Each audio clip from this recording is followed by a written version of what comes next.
अस्सलाम वालेकुम नाज़रीन, आप देख रहे हैं सुबह सवेरे पाकिस्तान। मैं हूँ आपके साथ आपकी मेज़बान रमशा कमल। हमारे माशरे में बहुत सारे लोग ऐसे हैं जो कि एक दूसरे की मदद के मुंतज़िर होते हैं, बहुत सारी परेशानियों और तकालीफ से दो चार होते हैं, और बहुत सारे लोग ऐसे होते हैं कि अगर उनकी ज़रा सी मदद कर दी जाए तो उनकी ज़िंदगियाँ संवर सकती हैं, उनकी मुश्किलात कम हो सकती हैं। तो हमें किसी को छोटी सी खुशी दे देने से बहुत ज़्यादा तसल्ली मिलती है। तो हम कोशिश यही करें कि जो लोग हमारी मदद के मुंतज़िर हैं, हमारी इमदाद के मुंतज़िर हैं, और अगर हम इतनी कैपेसिटी रखते हैं कि अगर किसी की मदद कर सके और उनके लिए आसानी पैदा कर सकें तो ज़रूर कीजिए। क्योंकि बहुत सारे लोग ऐसे हैं जिनमें हमें देखना है कि हमारी सोसाइटी में हमें उनका ख्याल रखने की ज़रूरत है, जैसे कि बेवा औरतें हैं, यतीम हैं, उसके अलावा मुसाफिर हैं, जो लोग मोहताज हैं, फ़कीर हैं, मसाकीन हैं, उनसे हमदर्दी रखी जाए और फिर उनकी मदद की जाए। जब हमें मदद के जज्बे के साथ ज़िंदगी गुजारने की कोशिश करेंगे तो अल्लाह ताला हमारे लिए आसानियाँ पैदा करेगा, हमारी ज़िंदगी में बेहतरी लेकर आएगा, और हमारी वजह से अगर किसी की ज़िंदगी में बेहतरी आएगी तो आप एक इनर सेटिस्फैक्शन और पीस महसूस करेंगे। तो अपना मोटिव बनाइए ज़िंदगी में कि जितनी भी मदद आप अपनी कैपेसिटी में रहते हुए कर सकते हैं करें। और ये जो सूरत हाल है कोरोना पेंडेमिक में, वैसे ही लोग बहुत ज़्यादा परेशान हैं, फाइनेंशियल क्रंच आ चुका है, लोगों के घर में खाने के लिए नहीं है, फाके हो रहे हैं। ढूंढें, तलाश करें कि हम किसकी मदद कर सकते हैं, किसको क्या प्रोवाइड कर सकते हैं, तो ज़्यादा से ज़्यादा मदद करने की कोशिश करें। और इस पेंडेमिक में हुकूमत, डॉक्टर्स और फ्रंटलाइनर्स का साथ दें और ज़्यादा से ज़्यादा लोगों के लिए आसानियाँ पैदा करें। इसी बात के साथ शो का आगाज़ करते हैं, और सबसे पहले जहां हम कोरोना पेंडेमिक की बात करते हैं तो हमारे नुमाइंदगान हमारे साथ मौजूद हैं, उनकी तरफ बढ़ेंगे और उनसे जानेंगे कि कोरोना के हवाले से सूरत हाल क्या है और कहां तक पहुंची है। जैसे कि WHO ने भी कहा कि लॉकडाउन में जल्द नरमी करना नुकसानदेह हो सकता है और मई का महीना आगे खतरनाक है। तो सूरत हाल क्या है, लॉकडाउन में रिलीफ देने के बाद अवाम क्या कर रहे हैं, बात करते हैं। फैसलाबाद से हमारी नुमाइंदा शहनाज महमूद हमारे साथ मौजूद है, और कराची से हमें अपडेट करेंगे हमारे नुमाइंदा फैयाज यूनुस। सबसे पहले फैयाज यूनुस, सिंध में सूरत हाल बताइएगा कि क्या अपडेट्स हैं, केसेस की तादाद में एकदम से इजाफा हो रहा है, फिगर्स क्या हैं? देखिए, बिल्कुल कराची में तशवीशनाक सूरत हाल ये है कि अब कोरोना वायरस के जो केसेस हैं तेज़ी से बढ़ते जा रहे हैं, जिसके बाद जो है डॉक्टर्स ने एक प्रेस कॉन्फ्रेंस की। उन्होंने कहा कि हुकूमत सिंध जो है लॉकडाउन में मजीद सख्ती करे। अगर हम बात करें तो आज कराची में जो है लॉकडाउन का 32वां रोज़ है। शहर भर में जो है जिस तरीके से शहरी निकल रहे हैं, ऐसे लग रहा है कि कराची में जो है नरमी के बाद जो है शहरियों ने जो है नाजायज़ फ़ायदा उठाना शुरू कर दिया। बड़ी तादाद में कराची के शहरी जो है यहाँ से निकल रहे हैं। गाड़ियों में भी हम देख रहे हैं कि जो लोग मोटरसाइकिलों पर सफ़र करें, ना ही किसी ने ग्लव्स पहने, ना ही सर्जिकल मास्क का इस्तेमाल किया जा रहा है, अपनी मंजिलों की तरफ जा रहे हैं। शहर की छोटी बड़ी मार्केटें खोलने की उनमें कुछ दुकानों को इजाज़त दी गई थी। जिन दुकानों में दुकानें खोलने की इजाज़त दी गई थी वहाँ पर भी हम देख रहे हैं कि सेफ्टी मेजरमेंट्स का ख्याल नहीं रखा जा रहा। सोशल डिस्टेंसिंग के बारे में बार बार हुकूमत की जानिब से कहा जा रहा है कि दुकानों पर फासला रखकर खड़े हों, लेकिन दुकानदार इन तमाम तर चीज़ों को नज़रअंदाज कर रहे हैं। ना ही दुकानों में सैनिटाइज़र मौजूद हैं, दुकानों पर निशानात भी नहीं लगाए हुए, जिसकी वजह से लोग एक दूसरे के बिल्कुल करीब खड़े हो रहे हैं। गुज़िश्ता रोज़ जो गुलशन इकबाल में मुतासरा यूसीज थी वो भी हमने देखा कि अब पुलिस की जानिब से वहाँ पर जो कंटेनर्स लगाए गए थे वो भी हटा दिए गए हैं। लेकिन गुज़िश्ता रोज़ जो डॉक्टर अजरा पेचो हैं उन्होंने भी प्रेस कॉन्फ्रेंस में यही कहा है कि सिंध में जो जिस तरीके से केसेस बढ़ रहे हैं लोगों को एहतियात करना होगा। रमज़ानुल मुबारक में जो है लॉकडाउन में सख्ती की जा सकती है, क्योंकि जिस तरीके से लोग एहतियाती तदाबीर को नज़रअंदाज कर रहे हैं उससे खतरात बढ़ते जा रहे हैं। जी ठीक है, फयाज हमारे साथ ही मौजूद रहेगा। शहनाज महमूद की तरफ बढ़ते हैं, फैसलाबाद की सूरत हाल जान लेते हैं। तो शहनाज बताइएगा, वहाँ पर किस हद तक लोग लॉकडाउन में जो रिलीफ मिला है किस तरह से बिहेव कर रहे हैं और अमल दरामद कर रहे हैं, मास्क वगैरह का इस्तेमाल कर रहे हैं या नहीं? बिल्कुल रमशा कमल, कोरोना वबा को लेकर फैसलाबादी आवाम जो है नैना नालों की जिद लगाए बैठी है, अड़ी किए बैठी है। पहले दिन से ही इस वबा को ज़हनी तौर पर कबूल नहीं किया और गैर संजीदा रवैया नजर आया है। पहले लॉकडाउन में सख्तियां थी तो कुछ हद तक हमें लोग घरों में महदूद नजर आए थे, लेकिन जैसे ही लॉकडाउन लीनियंट हुआ, रिलीफ मिला है, तो फैसलाबादी आवाम ने भी और देखा ना तो बस घरों से बाहर निकल आए हैं। इस वक्त फैसलाबाद की सड़कों पर अगर आप आके देखते हैं तो आपको ऐसा लगता है कि यहाँ पे पे मुकम्मल तौर पर जो है लॉकडाउन खत्म हो चुका है। किसी भी किस्म की कोई भी एहतियाती तदाबीर बिल्कुल भी नहीं अपनाई जा रही है। आवाम ऐसे लग रहा है कि पुलिस की कंट्रोल से भी बस आउट ऑफ कंट्रोल हो चुकी है। सड़कों पे निकलते हैं तो किसी भी किस्म की कोई भी एहतियाती तदाबीर नहीं अपनाई जा रही। डबल सवारी पर पाबंदी होने के बावजूद, दफा 144 का नफाज होने के बावजूद जो है हमें कुछ भी किसी भी किस्म का नफाज नजर नहीं आ रहा। मोटरबाइक पर पूरी की पूरी फैमिली बैठी हुई है, एक दूसरे के साथ जुड़कर बैठे हुए हैं। ग्लव्स और मास्क वगैरह का बिल्कुल इस्तेमाल नहीं किया गया। गली मोहल्ले में दुकानें खुली हैं, पुलिस वाले आते हैं तो उनकी दौड़े लग जाती हैं, शटर बंद कर देती हैं, लेकिन पुलिस के जाने के फौरन बाद जो है दोबारा से शटर उठा दिए जाते हैं। दूसरी बात यह है कि शटर बंद में ही अंदर ग्राहकों को है ट्रीट किया जाता है। ये तो कारोबारी सूरत हाल है। घरों की अगर हम बात करें कि आवाम को कहा गया था कि घरों में बैठे, और बच्चों को भी यही कहा गया था कि हर घर स्कूल भी बना दिया गया था, लेकिन इसके बावजूद हमने देखा है कि फैसलाबादी आवाम ने जो है इसको एक तफरीह का जरिया बना लिया है। पूरी की पूरी फैमिली एक दूसरे के घरों में रहने के लिए जा रही है। सोशल डिस्टेंस की बात करें तो दुकानों पे जो पहले दायरे लगाए दिए थे कि अगर कोई भी चीज खरीदनी है तो उस दायरे तो लोग अमल दरामद नहीं कर रहे हैं। फयाज, ये बताइएगा कि सिंध में इस वक्त जो टेस्टिंग कैपेसिटी है उसको इंक्रीज किया गया है, कितने हो रहे हैं यौमिया? देखिए, सिंध में कैपेसिटी अब काफ़ी ज़्यादा बढ़ा दी गई है। अब जो है सिविल अस्पताल के SIUT, उसके साथ जो है आगा खान लियाकत नेशनल और उसके साथ साथ जो है इंडस अस्पताल में अब टेस्टों की जो तादाद है उसको काफ़ी ज़्यादा बढ़ा दिया गया है, क्योंकि महकमा सेहत की जानिब से कहा जा रहा है कि जिस तरीके से कराची में केसेस यौमिया के रोज़ाना की बुनियाद पर सैकड़ों की तादाद में बढ़ रहे हैं, इस वक्त तमाम तर जो अस्पताल हैं इनको किट्स फराम कर दी गई हैं। बड़ी तादाद में लोग यहाँ पर आ रहे हैं। जो अस्पताल इंतजामिया और डॉक्टर्स का यही कहना है कि कुछ लोग ऐसे भी यहाँ पर अस्पताल में आते हैं जिनको कोरोना वायरस कुछ भी नहीं होता, सिर्फ वो जो है शक की बुनियाद पर अस्पताल आ जाते हैं, जिनको डॉक्टर्स चेक करने के बाद फौरी तौर पर घर भेज देते हैं। इन तमाम तर अफराद के बारे में डॉक्टर्स ये कहते हैं कि जब तक कोरोना वायरस की अलामत आप में ना आए, आप महसूस ना करें, उससे पहले अस्पतालों का रुख ना करें। ये भी देखा जा रहा है, डॉक्टर्स का कहना है कि कुछ लोग ऐसे हैं जिनको कोरोना वायरस की अलामत से बड़ी हिदायत दी जा रही है, लेकिन लोग उस पर अमल दरामद नहीं कर रहे हैं। हुकूमत की जानिब से भी SOPs डिजाइन किए गए, लेकिन उसकी भी धज्जियां उड़ा दी गई। बहुत शुक्रिया शहनाज महमूद, आपने हमें अपडेट किया। फयाज आप हमारे साथ मौजूद थे। अपना ख्याल रखिएगा। तमाम तर जो प्रिकॉशन मेजर्स हैं उस पर अमल दरामद करते हुए रिपोर्टिंग के लिए फील्ड में जाइए, क्योंकि आप सब लोग बहुत ज़्यादा कीमती हैं। अपना ख्याल रखिए।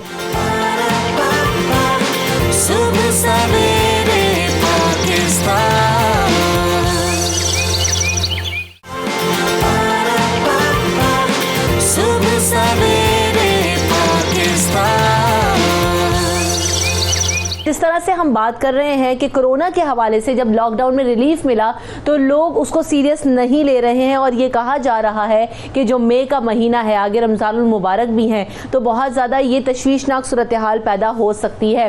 तो इस पर बात करेंगे। हमारे साथ जो डॉक्टर्स का पैनल मौजूद है उनका तारुफ आपसे करवाते हैं। मुझे ज्वाइन कर रहे हैं डॉक्टर कैसर सज्जाद साहब, जो कि secretary general Pakistan medical association है।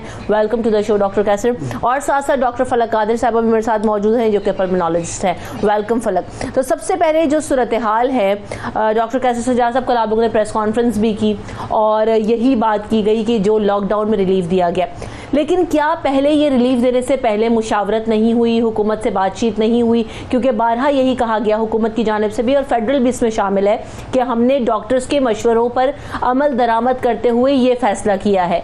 So what is the situation right now? बहुत शुक्रिया। देखिए, बात सारी ये है कि जो कल प्रेस कॉन्फ्रेंस की गई और हमारे तमाम डॉक्टर्स, सिर्फ सिंध के नहीं, पूरे पाकिस्तान के डॉक्टर्स हजरात जो हैं, वो चूँकि बहुत करीब से देख रहे हैं सूरत हाल को, और ये भी कहा जा रहा है, सब एक्सेप्ट भी कर रहे हैं कि हम डॉक्टर्स जो हैं, पैरामेडिकल स्टाफ जो है, वो फ्रंट लाइनर हैं। तो जो अस्पताल के अंदर जो आइसोलेशन में, जो क्वारंटाइन में जो सूरत हाल है, वो उन्हीं को पता है, किसी और को नहीं पता। सही है।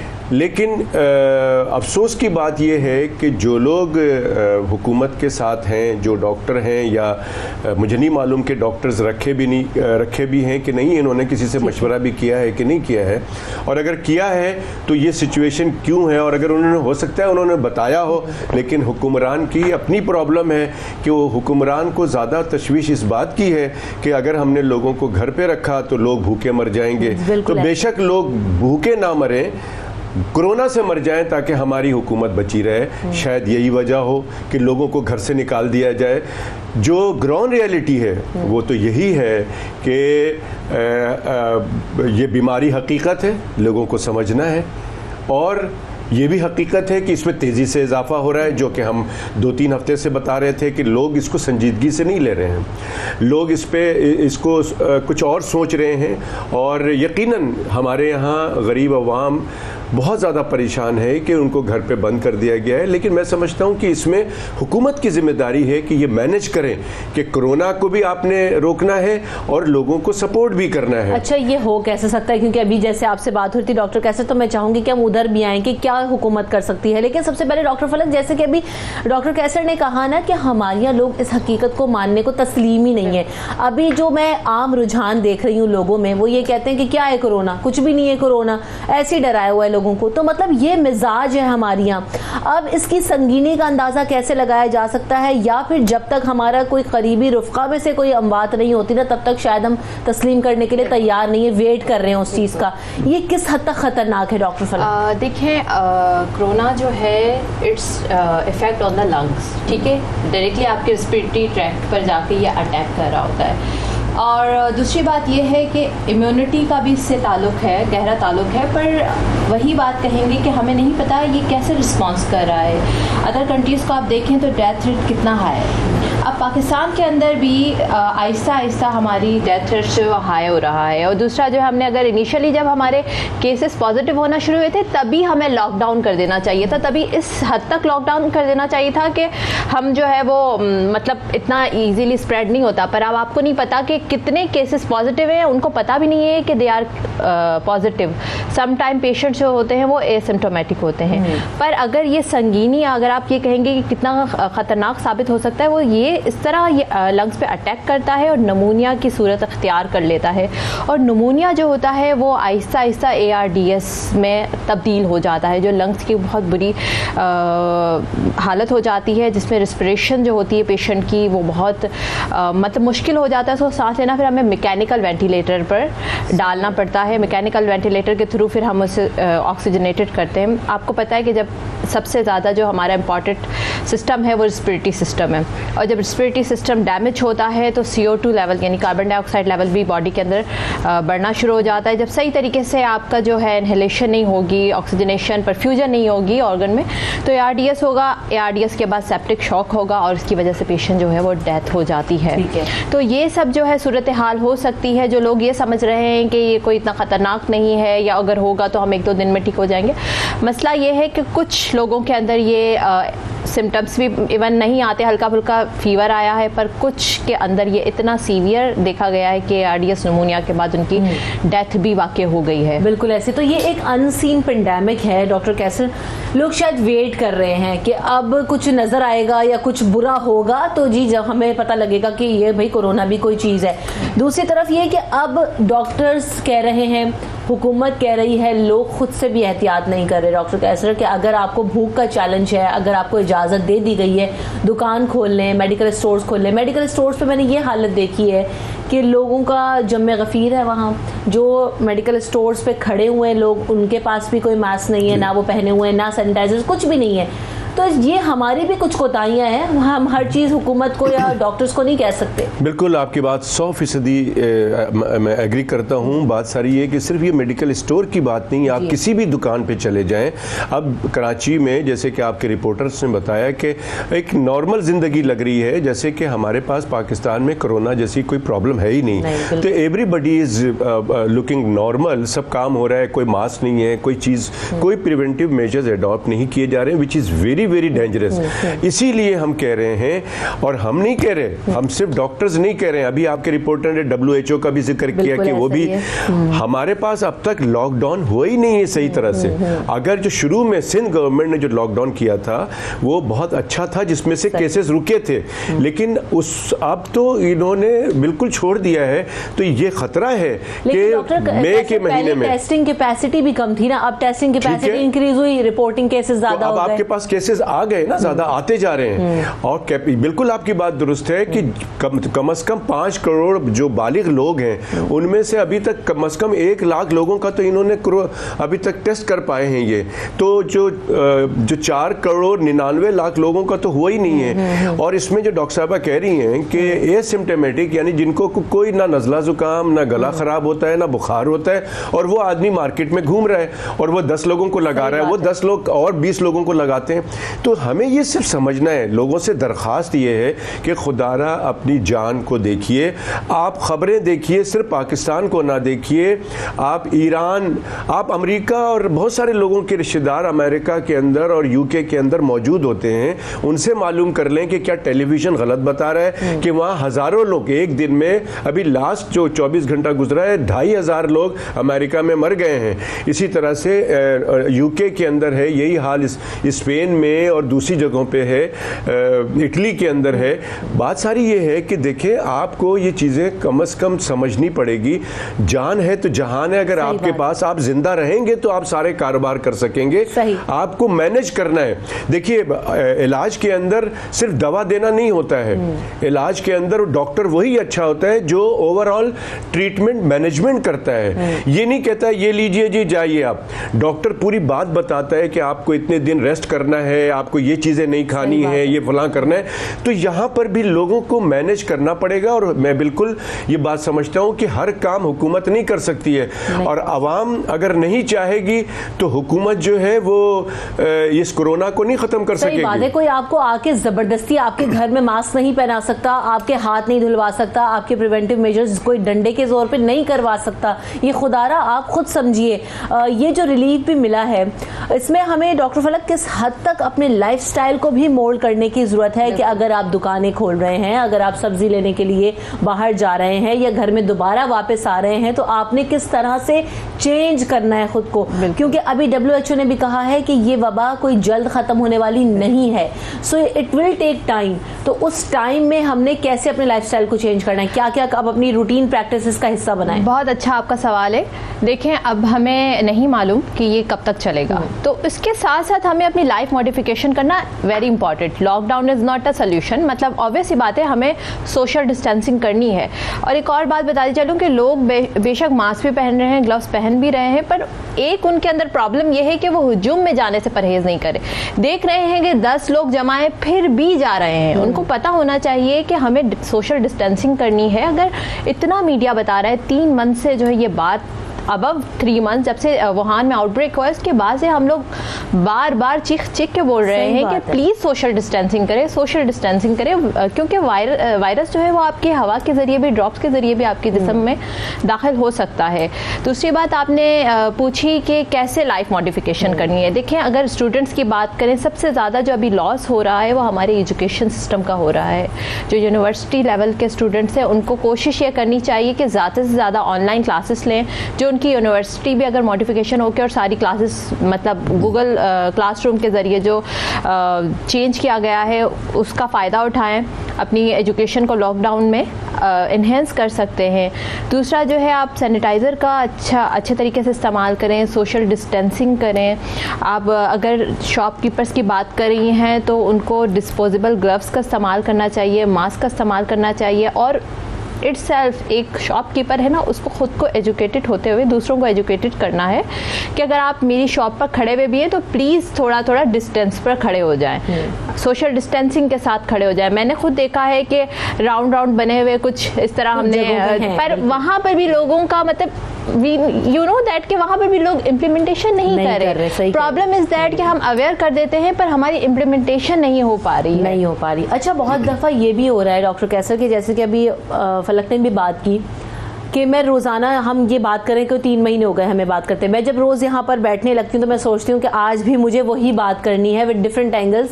तो मैं लोगों को रोज़ाना समझा रही हूँ, लेकिन अगले दिन आने के लिए मेरी मोटिवेशन क्या होती है डॉक्टर कैसर, कि जब मैं यहाँ से वापस जाते हुए लोगों को देख रही होती हूँ कि उनकी समझ में आज भी नहीं आई है, तो फिर मुझे कल यही दोबारा करना है। सो ये मोटिवेशन है, ये हम समझा रहे हैं, बता रहे हैं, लेकिन अफसोस तब होता है जब मैं लोगों को फॉलो करते हुए नहीं देखती।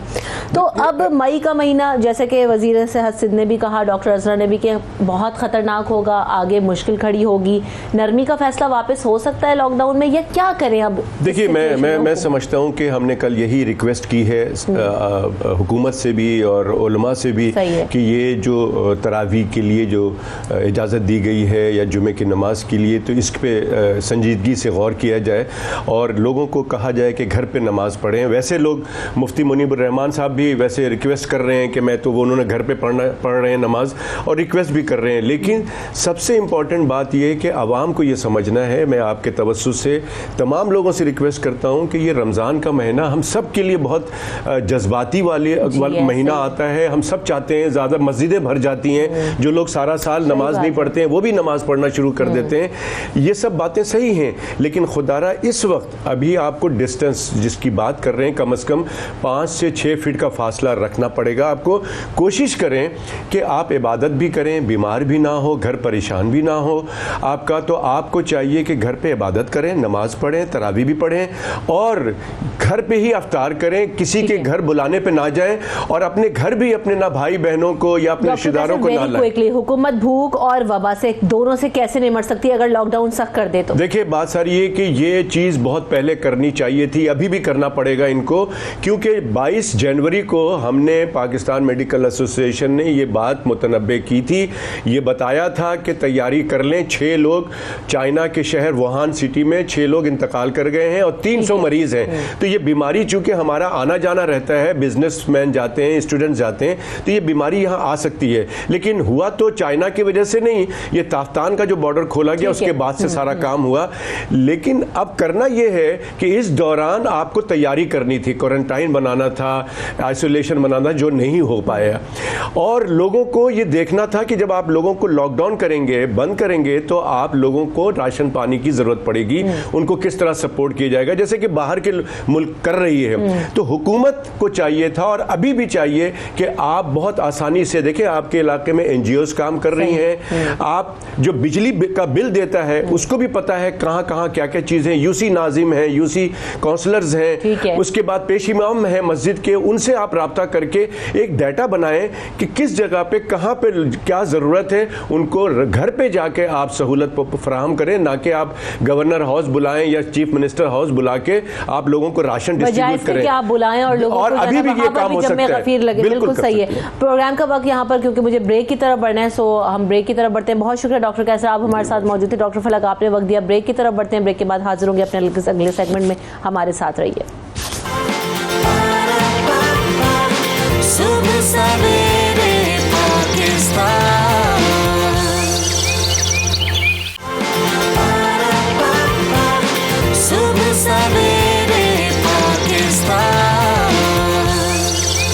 सबसे पहले हमारे नुमाइंदे सुहेब शाहिद हमारे साथ मौजूद हैं, जो कि हमें लाहौर से अपडेट करेंगे। बताइएगा सुहेब, इस वक्त मार्केट की क्या सूरत हाल है, क्या जो फल और सब्जियां हैं उनके रेट्स क्या हैं एक तो, और इजाफा तो देखने में नहीं आया रमज़ान की वजह से?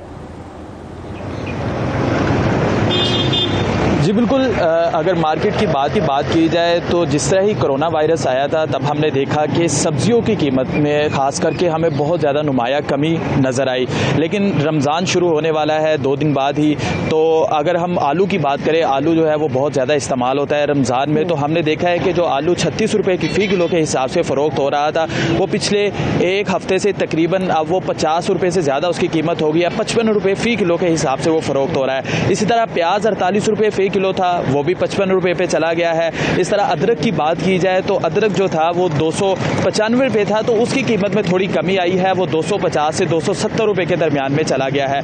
इसी तरह अगर हम लीमू की बात करें तो लीमू पहले 70 से 80 रुपये में फ़रोख्त हो रहा था, उसकी कीमत में हमें इजाफा नज़र आया, अब वो 130-140 रुपये फ़ी किलो के हिसाब से फ़रोख्त हो रहा है। जबकि जो देसी लीमू है वो 250 रुपये फ़ी किलो पर चला गया है। इसके साथ अगर हम फलों की बात करें तो फल जो हैं वो भी रमज़ान में उनका भी बहुत ज़्यादा इस्तेमाल होता है। सेब की बात करें तो सेब जो है वो 250 रुपये किलो पे चला गया है। केले की कीमत के अंदर हमें बहुत ज़्यादा इजाफा नज़र आया है, 160 रुपये परचून के हिसाब से तो फ़रोख्त हो रहा है, लेकिन दुकानदार जो है वो 190 रुपये के हिसाब से उसे फ़रोख्त कर रहे हैं। और जो केला जिसकी क्वालिटी बहुत ही कम है, इंतहाई बुरी क्वालिटी का केला है, वो भी हमें 80 रुपये फ़ी दर्जन के हिसाब से फ़रोख्त नज़र आ रहा है। खजूर के हवाले से बताइएगा कि खजूर के क्या रेट्स हैं? जी सुहेब। जी बिल्कुल, खजूर की अगर बात करें तो ईरानी खजूर जो है उसकी कीमत में हमें बहुत ज़्यादा इजाफा नज़र आया है। 220-225 रुपये फ़ी किलो हिसाब से आज से 2 हफ्ते पहले फ़रोख्त हो रही थी, लेकिन 2 हफ्तों के दौरान ही उसकी कीमत में फ़ी किलो में 50 से 60 रुपये के हिसाब से इजाफा हुआ है। अगर दूसरी खजूर की भी हम बात करें तो वो 130 रुपये के हिसाब से फ़रोख्त हो रही थी, लेकिन 1 हफ्ते के दौरान ही उसकी कीमत के अंदर भी हमें तकरीबन 80 से 90 रुपये फ़ी किलो के हिसाब से इजाफा नज़र आया है। अब वो फ़ी किलो 220 रुपये के हिसाब से फ़रोख्त हो रही है। अब अगर बात की जाए यूटिलिटी स्टोर्स के हवाले से तो गवर्नमेंट की तरफ से यूटिलिटी स्टोर पे रमज़ान के लिए खुसूसी तौर के ऊपर 19 अशिया के ऊपर सब्सिडी दी गई है 2.5 अरब रुपए की, जिनके अंदर दालें, चीनी, घी, मशरूबात के ऊपर दी गई है। जिनके अंदर अगर दालों की बात की तो 10 से 15 रुपये की सब्सिडी दी गई है, आटे की बात करें तो 4 रुपये की सब्सिडी दी गई है। इस तरह चावल के ऊपर भी 10 से 15 रुपये की सब्सिडी दी गई है। लेकिन हमने पिछले रमज़ान के अंदर देखा था कि हुकूमत की तरफ से वेरी क्विकली ये बताइएगा कि पहले यूटिलिटी स्टोर्स में कहा गया कि सब्सिडी तो दे दी गई है, लेकिन ये अशिया यूटिलिटी स्टोर से गायब हैं, तो क्या इन स्टॉक हैं अब ये चीजें? जी बिल्कुल, मैं वही आपको बता रहा था कि पिछले रमज़ान में तो हमने यही देखा था कि हुकूमत की तरफ से सब्सिडी दे दी गई थी, लेकिन हमें यूटिलिटी स्टोर्स के ऊपर अशिया की किल्लत बहुत ज़्यादा नज़र आई और शहरी शिकवा करते नज़र आए। इस दफ़ा भी सब्सिडी दी गई है, लेकिन शहरी इस दफ़ा ये कहते हुए नज़र आ रहे हैं कि हुकूमत को ये लाजमी देखना चाहिए कि अक्सर दुकानदार जो होते हैं वो यूटिलिटी स्टोर के ऊपर आके ज़्यादा मिकदार के अंदर चीज़ें खरीद कर ले जाते हैं सस्ती, और अपनी दुकानों के ऊपर जाके फ़रोख्त करते हैं। तो हुकूमत को मुनाफाखोरों के हवाले से खास तौर पर ख्याल रखना चाहिए कि यूटिलिटी स्टोर के ऊपर चीज़ें यहाँ से खरीद कर ना लेके जाए। आम लोगों को चीजें मिलनी चाहिए और यूटिलिटी स्टोर के ऊपर अवेलेबल होनी चाहिए। आम लोगों को फैसिलिटेट करने की जरूरत है। बहुत शुक्रिया सुहेब शाहिद, आपने हमें तफसील से किया। तो ये जो सूरत हाल है इसमें एक तो ज़ख़ीरा अंदोज़ों से निमटना एक बड़ा चैलेंज है, और दूसरी बात ये कि ये जो कमी है वो ना हो, उसको किस तरह से मैनेज किया जाएगा। तमाम चीज़ों की अवेलेबिलिटी के हवाले से बात करते हैं। हमारे साथ मुसर्रह जमशेद चीमा साहबा मौजूद हैं जो कि तर्जुमान हैं पंजाब हुकूमत। उसके अलावा शमसुल इस्लाम साहब भी मौजूद हैं जो कि माहिर उमूर अजनास है। So welcome both of you. सबसे पहले मुसर्रह जमशेद चीमा साहबा, ये जो हम देख रहे हैं रमज़ान मुबारक के हवाले से, चूँकि अभी बॉर्डर भी बंद है तो उसकी वजह से ईरानी खजूर वगैरह की शॉर्टेज तो नहीं है, तमाम चीज़ें अवेलेबल हैं, और प्राइसेस के हवाले से कैसे रेगुलेट किया जाएगा कि उसमें इजाफा ना हो? बिस्मिल्लाहिर्रहमानिर्रहीम। Thank you Rimsha. बेसिकली देखें, एक ये तो एक हकीकत है कि जब ये बॉर्डर आपके ईरान एंड अफगानिस्तान की बॉर्डर तो क्लोज है और आगे नियर फ्यूचर में कोई खोलने का इरादा भी नहीं है। उसकी वजह आपको पता है ड्यू टू कोरोना। और जहाँ तक रह की बात, पंजाब गवर्नमेंट ने अल्हम्दुलिल्लाह सारे इनिशिएटिव ले लिए हुए हैं और हम मेक श्योर करेंगे कि किसी भी चीज में कमी ना आए, और हमारे पास इनफ स्टॉक्स हैं। और जहाँ तक रहेगी मुनाफाखोरी और आर्टिफिशियल तरीके से, जिस तरह से एक तो नेचुरल है कि चीजें कुछ पॉसिबल है कि जो ईरान से रेगुलर बेसिस पे जो चीजें आती थी वो तो अब नहीं आ रही, तो उनमें तो थोड़ी बहुत कमी हो सकती है। लेकिन ये मेरा जो मैं बात कन्वे करना चाह रही हूँ वो ये है कि बाकी जैसे जो नेसेसरी आइटम्स हैं, जो हमारी मैं उन फूड जिनास की बात कर रही हूँ जो कि ज़रूरी होते हैं, वो हमारे पास किसी किस्म की भी कमी नहीं है। और ना ही हम किसी को उस पर जैसे आपको पता है कि आर्टिफिशियल क्राइसिस क्रिएट कर दिए जाते हैं, तो वो तो आपको पता है कि अब हम इसमें कड़े हाथों से लेंगे और हम किसी को अलाउ नहीं करेंगे। एक तो मुनाफाखोरी तो आपको पता ही है कि ज़ख़ीरा अंदोज़ों के खिलाफ ऑर्डिनेंस आने के बाद अब कोई सोच और तसव्वुर भी नहीं कर सकता कि वो अब इस कानून के होते हुए वो मुनाफाखोरी का सोचें या वो ज़ख़ीरा अंदोज़ी का सोचें। लेकिन जो मैं बात कन्वे करना चाह रही हूँ वो ये है कि इंशाल्लाह किसी भी किस्म की शॉर्टेज नहीं आएगी पूरे रमजान में। सही है, मेक श्योर करें। शमसुल इस्लाम साहब, एक तो सरहदें बंद हैं, तो ईरानी खजूर की अगर बात की जाए, लीमू की बात की जाए, दीगर फल भी हैं जिनमें अगर किल्लत हो जाती है तो उनकी प्राइसेस भी हाइक हो जाती है। तो इस वक्त इस चीज़ को कैसे बैलेंस किया जा सकता है, लोग भी और हुकूमत भी? शुक्रिया आरमशा।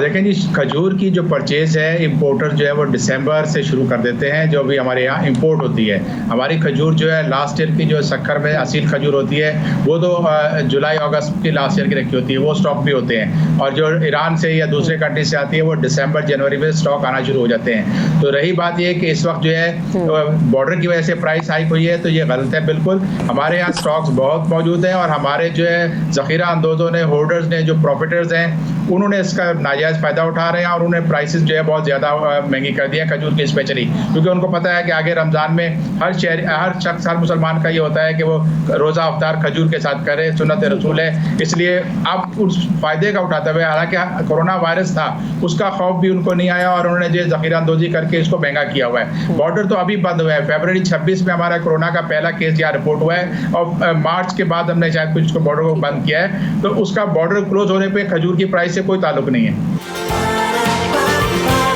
सुबह सवेरे पाकिस्तान,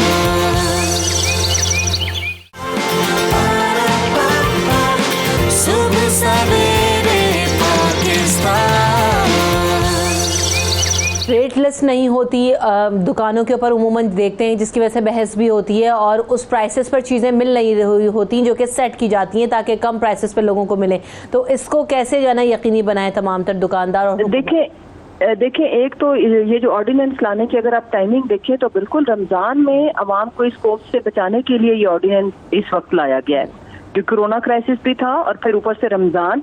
तो इसकी एग्जीक्यूशन जी जिस दिन ये ऑर्डिनेंस आ गया उसी दिन से इसकी एग्जीक्यूशन पे हम इसको लेके जा रहे हैं और इंशाल्लाह आप देखेंगे कि ये शम्सुल इस्लाम साहब की बात बिल्कुल ठीक है कि गवर्नमेंट के पास ऑलरेडी जो डाटा वो मौजूद है, लेकिन अगर कहीं से फर्ज करें कि ये सिर्फ वो जो कुछ स्टॉक्स कुछ ये ऐसे इनके होते हैं जो इन्होंने अपने रिजर्व दिखाए होते हैं कि जी ये हमारे वो स्टॉक्स हैं, लेकिन उसके अलावा ज़ख़ीरा अंदोज़ी जब की जाती है, जब ये क्राइसिस क्रिएट किए जाते हैं तो फिर इनकी हिडन प्लेसेस भी होती है। तो ये हमने एक ऑप्शन उसके लिए रखी है इंसेंटिव, और उसमें नाम जो भी हमें आगाह करेगा गवर्नमेंट को, जरूरी नहीं है कि हम उसका नाम मंजर आम पे लेके आए और लोगों को हम उनकी जानो माल का तहफ़्फ़ुज़ भी करेंगे। ये भी गवर्नमेंट की जिम्मेदारी है कि अगर जो लोग भी हमें आगाह करेंगे कि किस जगह पे ज़ख़ीरा अंदोज़ी हुई है तो उसकी जानो माल का तहफ़्फ़ुज़ और उसका नाम उसकी सीक्रेसी वो मेंटेन करना गवर्नमेंट का काम है। इंशाल्लाह पंजाब में आप देखेंगे कि इस दफा ये फर्क रमजान होगा। दो तरह की प्रॉब्लम्स है, कोरोना क्राइसिस भी है,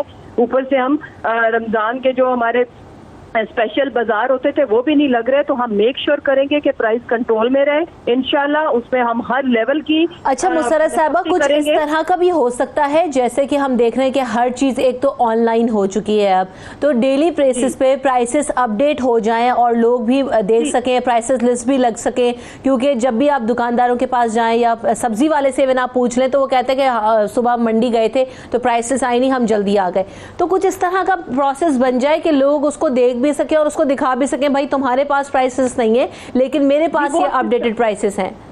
जी वो सिस्टम तो है ना, कीमत ऐप को आप प्लीज लोगों को अवेयरनेस भी दें कि वो डाउनलोड करें, और उसके साथ हम मेक श्योर करेंगे कि रेट लिस्ट जिसके नहीं लगी होगी उस पर भी हम सजाएं देंगे और उनको भी फिक्स किया जाएगा रेट लिस्ट। और फिर रेट का मेंटेन रखना जो सरकारी निर्ख है उसके लिए हम ये करेंगे कि गवर्नमेंट मॉर्निंग में इंशाल्लाह हर टीवी चैनल को ये प्रोवाइड करेंगे और तमाम पाकिस्तानी सुबह तमाम न्यूज़ टिकर की शक्ल में भी चले तमाम चैनल्स पे, और उसके साथ कीमत ऐप के थ्रू भी। और हम मेक श्योर करें कि जो शॉपकीपर है या जो भी सब्जी या फ्रूट की मार्केट्स है, दुकानें हैं, वहाँ पे भी रेट लिस्टें अवेजा हो और जो अवेजा नहीं करेंगे उनके खिलाफ भी कार्रवाई की जाएगी। तो हम हर लेवल पे इंशाल्लाह लोगों को आसानी फराहम करने के लिए पूरी कोशिश कर रहे हैं, ना सिर्फ कोशिश कर रहे हैं, हम इन चीजों को एग्जीक्यूट भी कराएंगे। उसकी वजह ये है कि लोग ऑलरेडी परेशानी में है। और एक जो इम्पोर्टेंट चीज मैं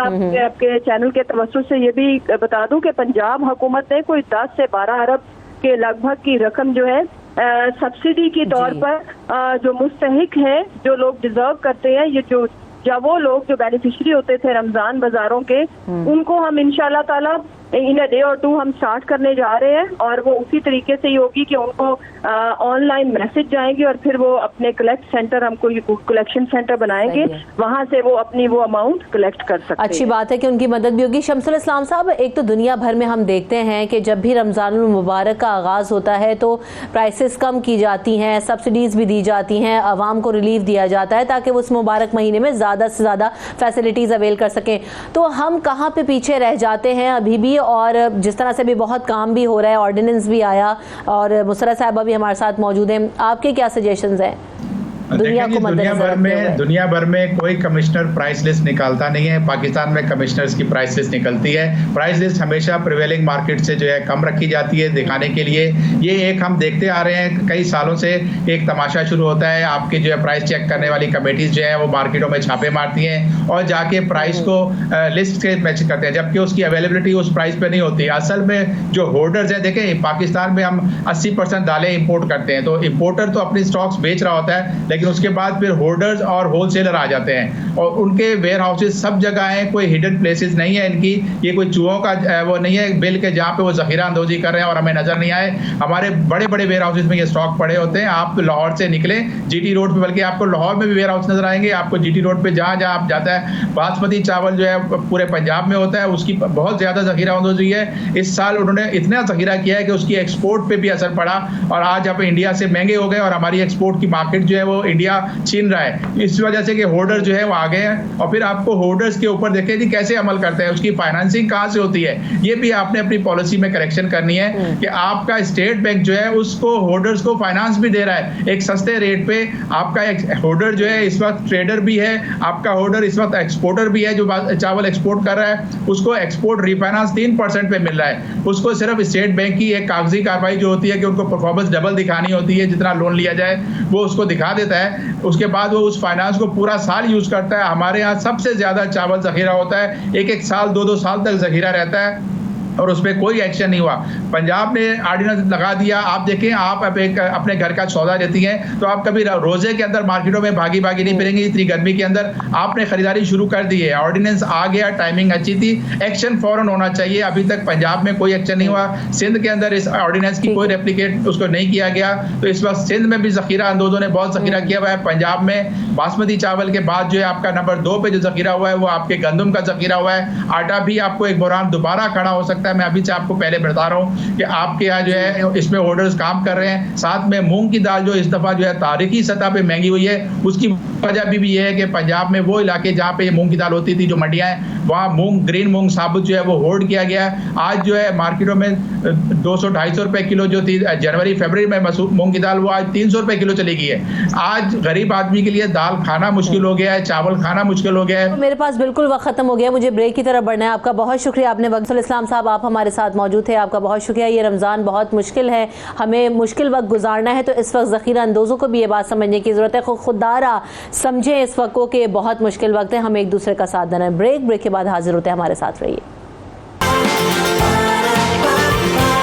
सुबह सवेरे पाकिस्तान,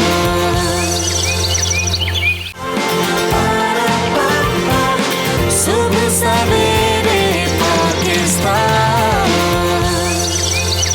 तो रमज़ानुल मुबारक का जिस तरह से आगाज़ होने ही वाला है, बस बहुत थोड़ा वक्त रह गया है, तो हमें अपना रूटीन कैसे करना है मैनेज, और ये जो क्वारंटाइन पीरियड है इसमें हमें किस हद तक टाइम मिला है कि हम अल्लाह ताला के करीब हो जाएं। जो कुरान को हमने समझने की नहीं कोशिश की, शायद हम इस वक्त में उसको बेहतर तरीके से समझ सके, परख सके, और फिर ये जो आदात हैं इसको आगे कैसे कंटिन्यू करना है even pre Ramzan and post Ramzan. इस पर बात करेंगे। डॉक्टर इमरान मेरे साथ मौजूद हैं जो कि माइंड साइंस एक्सपर्ट हैं, और साथ साथ नौशाबा मन्नान भी मौजूद हैं जो कि मारूफ साइकोलॉजिस्ट हैं। Welcome to both of you. सबसे पहले डॉक्टर इमरान, ये जो हमें वक्त मिला है, हमें इसको कैसे समझना है और क्या इसमें हमें ज़रूरत है करने की, क्योंकि ये रमज़ानुल मुबारक आम जो हम रमज़ान देखते हैं उससे कुछ डिफरेंट है, क्योंकि ये जो सारा माहौल है ये तब्दील हुआ हुआ है इस वक्त। देखिए, बुनियादी तौर के ऊपर इंसान को अल्लाह तबारक व तआला जब फलाह का रास्ता बताते हैं तो जज़ा और सज़ा का निज़ाम कायम होता है, तरगीब का निज़ाम होता है। यानी किसी को इनकरेज करने के लिए, मोटिवेट करने के लिए जज़ा और सज़ा का निज़ाम होता है। इंसान को कानून की पाबंदी कराने के लिए जज़ा और सज़ा का कानून होता है। कुरान पाक 90% जो है वो जज़ा की बात करता है, नेकियों की बात करता है। छोटा सा भी आप अमल करेंगे, नियत भी करेंगे तो नेकी लिख दी जाएगी। आपको अट्रैक्ट करता है रिवॉर्ड से।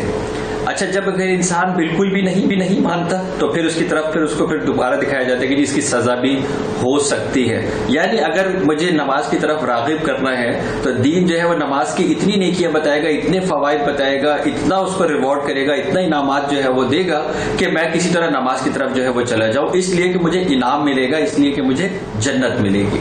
दूसरी तरफ ये कि अगर उसके बाद ही बंदा जो है वो नहीं मानता है तो फिर वो सजा का एक कॉन्सेप्ट आएगा कि भाई ये जो दोज़ख भी जो है वो मिल सकती है, इसलिए नमाज की तरफ चले जाओ।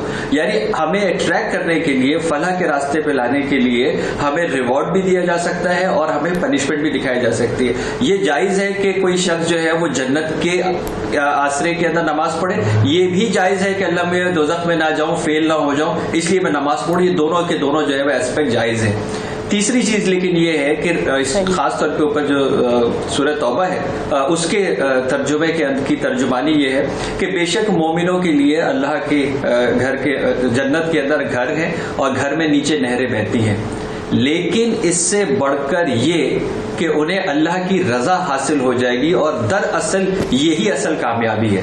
तो यानी ये कि अगर जन्नत के आसरे में नमाज पढ़ रहे हैं तो भी ठीक है, दोज़ख से ना जाने के लिए नमाज पढ़ रहे हैं तो भी ठीक है, लेकिन इससे बढ़कर ये कि अगर आप इस दोनों से भी बियॉन्ड हो जाएं और सिर्फ इसलिए जो है वो अल्लाह के पास जा रहे हैं कि आपको अल्लाह की रजा हासिल होगी, अल्लाह की खुशनुदी हासिल होगी, रब हासिल होगा, तो दरअसल सबसे बड़ी ये कामयाबी, यानी ये तीसरी स्टेज है। ये तीसरी स्टेज है जिसके अंदर बंदा ना जन्नत के जो है वो आसरे में लालच में नमाज पढ़ता है, ना दोज़ख में जाने के खौफ से नमाज पढ़ता है, सिर्फ इसलिए पढ़ता है कि अल्लाह का हुक्म है और मैं उसलिए जो है वो पढ़ रहा हूँ, और असल में यही कामयाबी है। तो ये जो रमजान मुबारक है इसमें बेसिकली जो अट्रैक्शन जो है वो हमें दी गई है वो ये तीसरी वाली डिग्री की जो है वो दी गई है, क्योंकि अल्लाह तबारक व तआला कहते हैं कि रोजे की जज़ा मैं खुद हूँ। तो अब जब आपको जब इस लेवल की जो है वो अट्रैक्शन मिल जाए तो और आपको वक्त भी जो है वो मिल जाए, और चाहे वो जिस तरह की मैं हमेशा से कह रहा हूँ कि ये आजमाइश है, तो उस आजमाइश के अंदर जब वक्त मिल गया है तो अब तो अल्लाह तबारक व तआला ने खुद कहा है कि जी मैं हाजिर हूँ, मैं मौजूद हूँ, जो मेरे पास अपनी जायज़ ख्वाहिशात को होते हुए मेरे खातिर रोक के, हलाल को मेरे खातिर रोक के मुझसे जो है वो रुजू करने वाला है, उसकी जज़ा मैं खुद हूँ। तो ये तो इतना बेहतरीन मौका है कि इसकी हर साथ जो है वो इसका जो एक्सपोनेंशियल रिवॉर्ड है जो कि खुद अल्लाह तबारक व तआला की ज़ात मुबारक है। मैं नहीं समझता कि एक इंसान को इसका एक लम्हा भी जो है वो ज़ाया करना चाहिए। बिल्कुल ऐसा ही है। तो नौशाबस, जो अभी बात डॉक्टर इमरान भी कर रहे हैं, हमारी ये जो आदत हैं ये लॉन्ग लास्टिंग क्यों नहीं रहती हैं? ऐसा क्या किया जाए कि यही हमारी आदत बन जाएं और आगे भी हम इनको कंटिन्यू करें? और इस रमज़ान सबसे ज़्यादा हमें किन चीज़ों पर फोकस करना है? जी बिस्मिल्लाहिर्रहमानिर्रहीम। शुक्रिया रिमशा आपके मदद करने का, हमेशा की तरह बहुत अच्छा टॉपिक। डॉक्टर साहब की बात से ही स्टार्ट ले लेते हैं। बहुत खूबसूरत बात राबिया बसरी रहमतुल्लाह रज़ी अल्लाह ताला अन्हा की मुझे याद आ गई बात कि मेरे रब, मैं इबादत सिर्फ शौक़ से नहीं करती जज़ा और सज़ा की, मैं इबादत इसलिए करती हूँ कि मेरा रब जो है वो इबादत के लायक है। बिल्कुल ऐसे ही है, जज़ा और सज़ा की भी अगर आप इस हद से निकल जाते हैं तो ये वलायत है। बड़े ब्लेस्ड लोगों को ऐसा मकाम मिलता है कि जो इंसान के बिहेवियर में होता है कि वो रिवॉर्ड चाहता है। सपोज़ आजकल क्वारंटीन में है तो उन्हें ये पता है कि हमें रिवॉर्ड मिल रहा है, हमारी सेहत को कोई ख़तरा या जान को कोई ख़तरा नहीं है। रमज़ान में भी यही कर रहे होते हैं कि हमें पता होता है शायद ब्लेसिंग्स इसी महीने में जितनी ब्लेसिंग्स है, बिल्कुल सही अमल है कि जो है वो कहते हैं शैतान को बांध दिया और अभी जो है। लेकिन एक चीज़ जो हमारे नबी सल्लल्लाहु अलैहि वसल्लम ने भी कही कि बेहतरीन अमल वो है जिसमें इस्तकामत हो, कंसिस्टेंसी हो। इंसान के जैसे नमाज के बारे में भी ये नहीं कहा गया नमाज पढ़ो, कहा गया नमाज कायम करो। हमारे रब को हमारी इबादत के लिए मेरे ख्याल में ज़रूरत नहीं, वो फरिश्ते थे। ये जो चीज़ इबादत है ना, अगर हम इनको प्रैक्टिस कर लें, चाहे वो रमज़ान है, चाहे वो रोज़ा रखना है, चाहे वो नमाज पढ़ना है, ये हमारी फिजियोलॉजी के लिए, ये साइंस ने भी लेटर ऑन प्रूव कर दिया। वज़ू के फ़वाइद बता दिए, नमाज के पढ़ने के वो एक्सरसाइज के फ़वाइद बता दिए, मेडिटेशन खुशू और खुजू के साथ पढ़ने के फ़वाइद बता दिए, जिसको उन्होंने बाद में मेडिटेशन का भी नाम दिया, योगा का नाम दिया। तो आप कंसंट्रेट करते हैं, ब्रेन को आपकी ज़रूरत होती है रुकने की। अब जो ये चीज़ है ना कि हम इस वक्त के साथ है कि हम बुक मार्क्स या मार्कर बना रहे होते हैं या स्केमास हमारे ब्रेन में बन रहे होते हैं, जो हम ख़ास कर हमारा बिलीफ सिस्टम इस वक्त जो है खासकर जो ये वाले हालात है जिसमें अब हम रमज़ान में ब्लेसिंग्स में दाखिल हो रहे हैं, ये एक यूनिक हादसा देखा है दुनिया ने, यूनिक हादसा सदियों बाद देखा है। शायद सुना हो, शायद अज्यूम किया हो कि ऐसा हो जाएगा, लेकिन हम इसके अंदर इन्वॉल्व हो गए हैं एक एज ए कलेक्टिव वर्ल्ड, एक कलेक्टिव आप कह सकते हैं कि ये जो ट्रॉमा है इसके अंदर हमारी पूरी दुनिया इन्वॉल्व हो गई है। अब इस सानिए में से हमें निकलना और रमज़ान की ब्लेसिंग से हम कैसे फ़ायदा उठा सकते हैं। देखिए, मैंने ये चीज़ देखा कि हमें स्मार्ट बच्चों को भी, जब हम तरबियत कर रहे हैं, आप बच्चों की भी बात कर लेते हैं, बच्चों को स्मार्ट डिसीजंस लेने सिखाएं, जैसे स्पेसिफिक हो, लाइक वो स्पेसिफिक होने चाहिए, मेजरेबल होने चाहिए, अटेनेबल होने चाहिए, उसके अंदर रियलिस्टिक होने चाहिए, और सबसे आखिर में जो है वो उनका जो टाइम है स्पैन, वो उनके लिए बहुत ज़्यादा उनको स्पेसिफिक होना चाहिए। अब उसमें अगर सपोज हम उनको कहते हैं कि आपने इस टाइम में डिवाइड कर लेना है अपने वक्त को, ये आपके खेलने का वक्त है, ये आपकी इबादत का वक्त है, ये आपके फैमिली टाइम है, या ये आपकी एक्सरसाइज का वक्त है, और एक फ्री टाइम भी होता है, उसके अंदर बच्चा स्पेसिफिक हो जाता है। और day to day goals, please बच्चों को बहुत लंबी प्लानिंग्स दें, एक दिन की जिंदगी एक ही दिन की होती है, और आप जब अपनी जिंदगी को उसी रूटीन जी और पैटर्न पे लेके चलेंगे ना नौशाबा, जब आप बड़े घर के इस तरह की प्रैक्टिस करेंगे तो बच्चे भी उसको अडॉप्ट करने की कोशिश करेंगे। सुबह सवेरे Pakistan,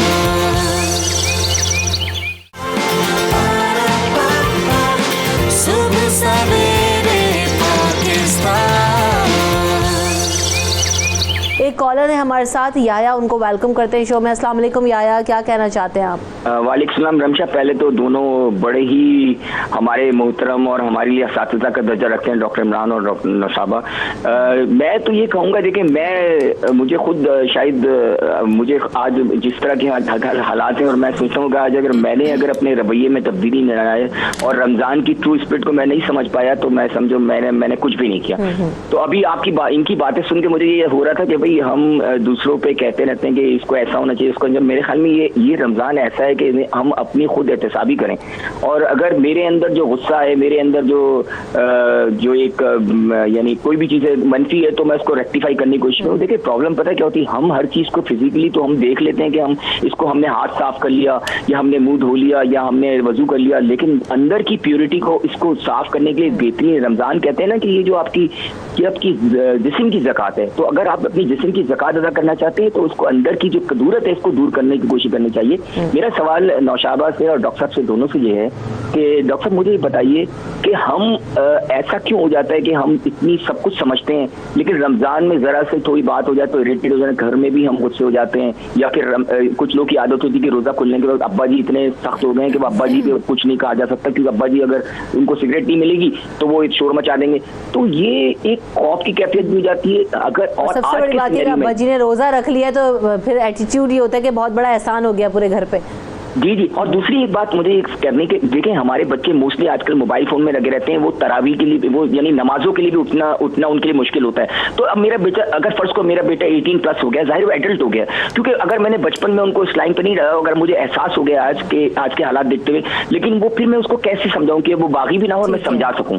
thank you so much. Doctor Imran, देखिए दूसरे वाले सवाल का जो है वो पहले जवाब दे देता हूँ कि बालिग को तरगीब दी जा सकती है, बालिग के ऊपर सख्ती नहीं की जा सकती, क्योंकि सख्ती जो है वो हमने देखा है कि मुतनफ़र करती है, इग्नाइट करती है।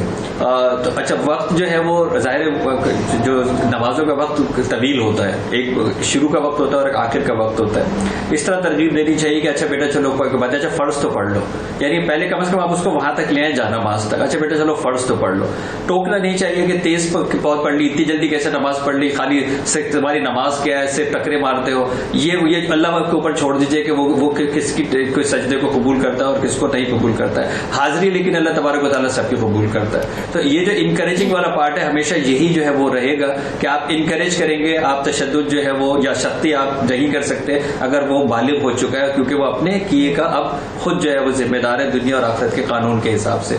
दूसरी तरफ देखें, एक बुनियादी बात हमें समझने की जरूरत है कि इंसान को बुराई की तरफ माइल कौन करता है।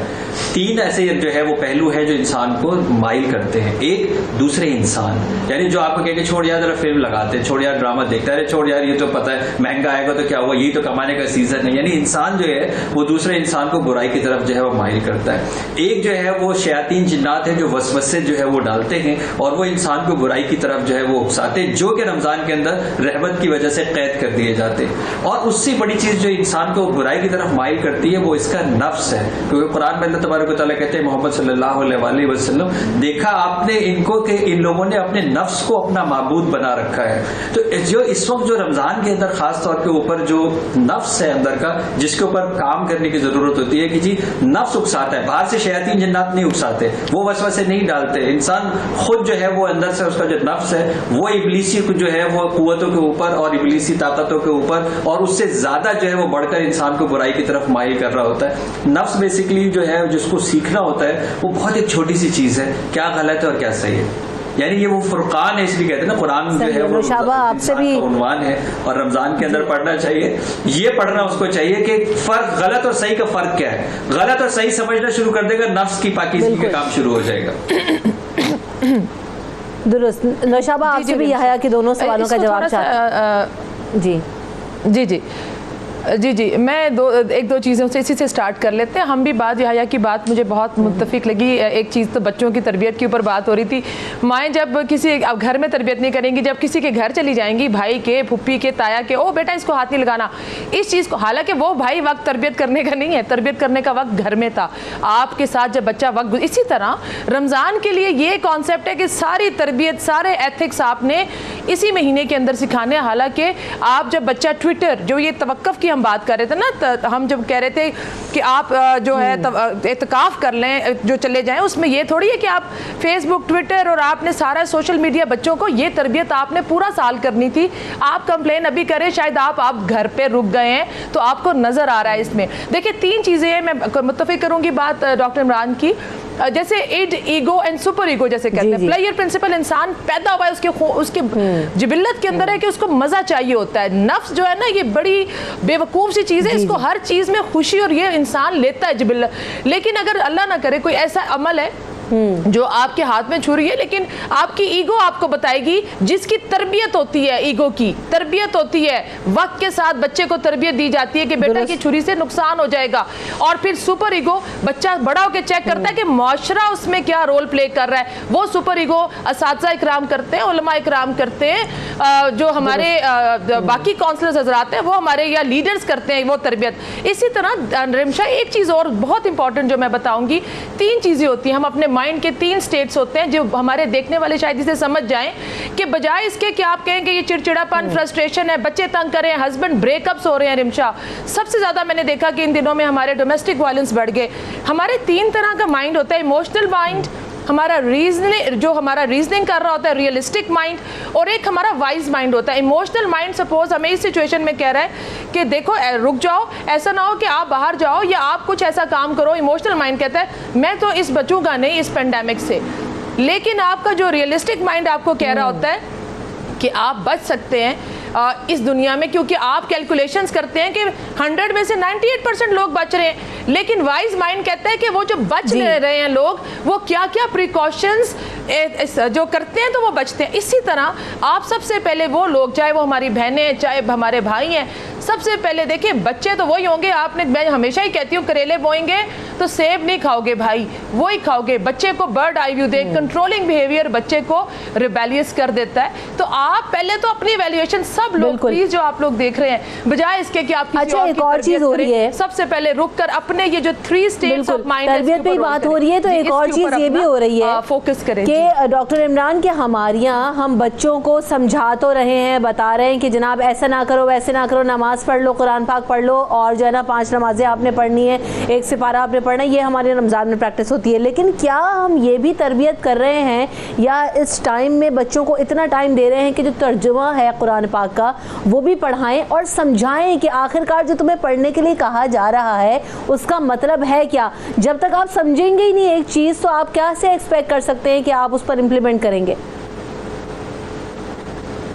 सबसे बेहतरीन आपने ये बात कही है, और मेरी मुस्तकिल जो है ये तहरीक है, जब से मैं पाकिस्तान आया हूँ 2010 से, मेरी यूनिवर्सिटी के जितने प्रोग्राम्स हैं 1 साल का, उसमें कुरान पाक मैंने लाजिम जो है वो करवाया है, कोर्स का पार्ट बनवाया है, तर्जुमा। और अभी रमजान मुबारक के अंदर बहुत सारे लोग हैं, अल्लाह तबारक व तआला सबको ज्यादा से ज्यादा कुरान पढ़ने की तौफीक अता फरमाए।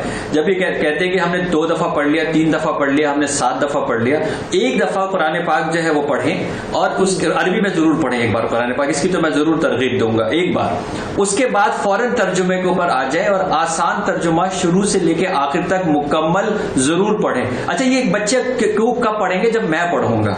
अच्छा, और दूसरी बात है कि तादाद फिक्स करके नहीं पढ़ेंगे, 1 से 12 रोज खत्म करना है, 1 रुकू रोज खत्म करना है, जितना दिल चाहे। ये बड़ा अट्रैक्टिव वर्ड है, जितना दिल चाहे।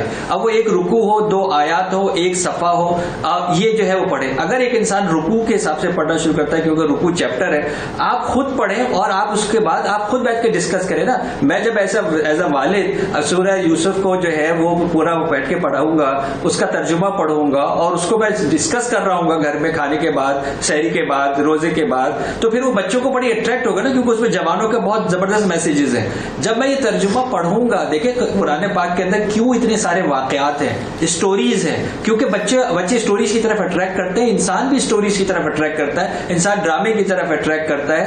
कुरान पाक के अंदर अंबिया के किस्से हैं और वो किस्से क्यों हैं? वो इसीलिए कि हम उस किस्सों में खो सकते हैं अगर हमें वो समझ में आ जाएंगे। जब हमें समझ में आते हैं तो फिर हमारे ऊपर वो इंस्टॉल होते हैं और उसमें ऐसी ऐसी बारीक चीजें इंस्टॉल होती हैं, तर्जुमा जब इंसान पढ़ रहा होता है। तो मैं तो हमेशा ये तरगीब करता हूँ, अपनी क्लासों में तरगीब करता हूँ, अपने गिरदो-नवा पे करता हूँ, अपने खानदान में करता हूँ, अपने बच्चों के साथ करता हूँ कि बेटा एक बार कुरान पाक हमने मुकम्मल पढ़ना है और उसके बाद तर्जुमा पढ़ना है। आसान तर्जुमा जो भी आपकी जुबान में समझ में आता है, इंग्लिश में समझ में आता है, उर्दू में समझ में आता है, ऐसे ही। और ये जो टाइम मिला है हमें डॉक्टर इमरान, कुरान के रीजन इस वक्त में हमें समझना है कि चूंकि ऑफिसेज बंद हैं, स्कूल्स बंद हैं, एजुकेशनल इंस्टीट्यूट्स बंद हैं, तो इस वक्त को यूटिलाइज कर लीजिए। रमजान मुबारक का भी आगाज हो रहा है, तो तर्जुमे के साथ कुरान पाक को पढ़िए, तो फिर आप समझेंगे, आपकी जिंदगी में तब्दीली भी आएगी, बेहतरी आएगी, और फिर आप किसी के जोर पे नहीं, आपका दिल चाहेगा कि आप इबादत करें और जो इस्लाम कह रहा है उसकी हकीकी रूह पर अमल करें। बहुत शुक्रिया नौशाबा मन्नान हमारे साथ मौजूद थी। डॉक्टर इमरान, आपने वक्त दिया,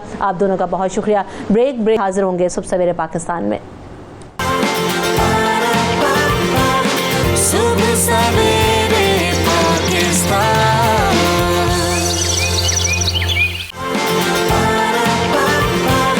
सुबह सवेरे पाकिस्तान।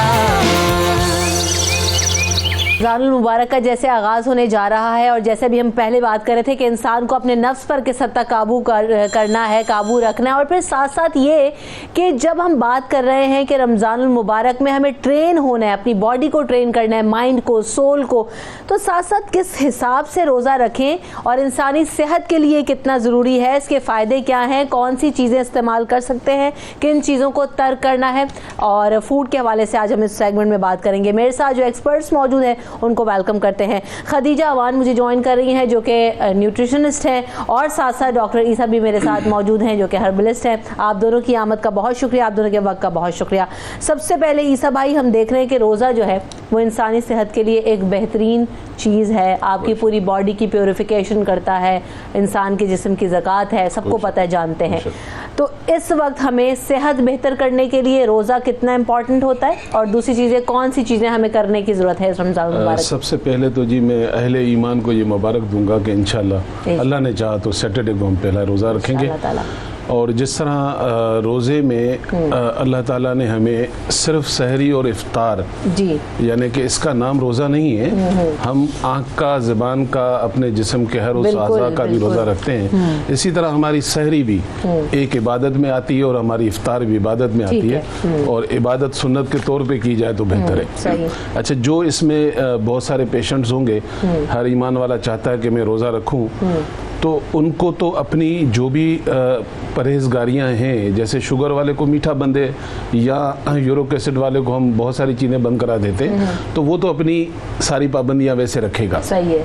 बिसाइड उसके बेहतरीन जो तरीका है सहरी में इंसान के लिए, वो ये है कि वो खाना जो खाना चाह रहा है, सबसे पहले ये डिसाइड कर ले कि उसकी मूवमेंट रमज़ान में आम दिनों वाली नहीं है। ठीक है। तो आपको बहुत ज़्यादा हेवी नहीं लेना है। आपकी अगर पसंद की चीज़ अगर अंडा है तो आप अंडा खा रहे हैं, तो कोशिश करें उसके साथ जो रोटी है वो पराठे की सूरत में ना खाएं, क्योंकि वो आपके ऊपर हेवी होगा, आपकी एसिडिटी बनेगी।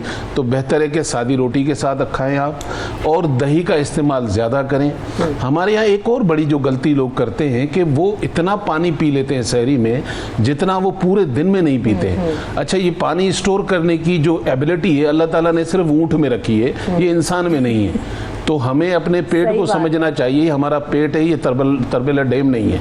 तो पानी एक महदूद जो है जो उसकी क्वांटिटी है उसको कम रखना है। जितने बड़े बड़े पेट आजकल हैं और इस क्वारंटाइन में खा खा के जितने बड़े पेट कर लिए तो किसी तरबेला डैम से मैं आपको बताऊं कि मगरिब के स्कॉलर इस पर रिसर्च कर रहे हैं कि हमें किस किस बीमारियों में लोगों को रोज़ा रखना चाहिए। ये बहुत बड़ी नेमत है बीमारियों के लिए भी। अल्लाह ताला जो आपकी सहरी से लेकर इफ्तार तक आपको जो स्पेस मिलती है तो आपकी बॉडी जो है बड़ी वर्किंग शुरू करती है। वो बैक्टीरिया, वो जरासीम आपके जिस्म में नुकसान पहुंचाने वाले को डिटॉक्सिफिकेशन हो जाती है। खदीजा, तो जैसे अभी प्यास का जिक्र हुआ, पानी स्टोर कर लेते हैं और बहुत सारे 4-5 ग्लास एक साथ पी लेते हैं, फिर भी प्यास लगती है। इस प्यास को कैसे मैनेज करना है, रोज़े में क्या करना चाहिए? अच्छा, सबसे पहले तो मैं आप सबको रमज़ान मुबारक कहूँगी जो कि आने वाला है। इसके बाद मैं सबसे ज़्यादा तवज्जो दूँगी इस बात पे कि हम डायरेक्ट जोन सा है हम पानी की तरफ मूव कर रहे हैं, जबकि इससे पहले बहुत से ऐसे मैक्रोन्यूट्रिएंट्स हैं या माइक्रोन्यूट्रिएंट्स हैं जिन पे बात करना बहुत ज़रूरी है। और जैसा कि अब हम सब जान चुके हैं कि corona virus is undoubtedly pandemic now, तो इस हवाले से भी आपको रमज़ान में इस तरह की डाइट सिलेक्शन करनी चाहिए, इस तरह की आपकी डाइट होनी चाहिए जो कि आपकी क़ुव्वत मुदाफ़ियत को किसी तरीके से कम ना करे और किसी किस्म का कॉम्प्रोमाइज़ ना हो आपकी इम्यूनिटी को लेके, आपके सेल्फ डिफेंस को लेके।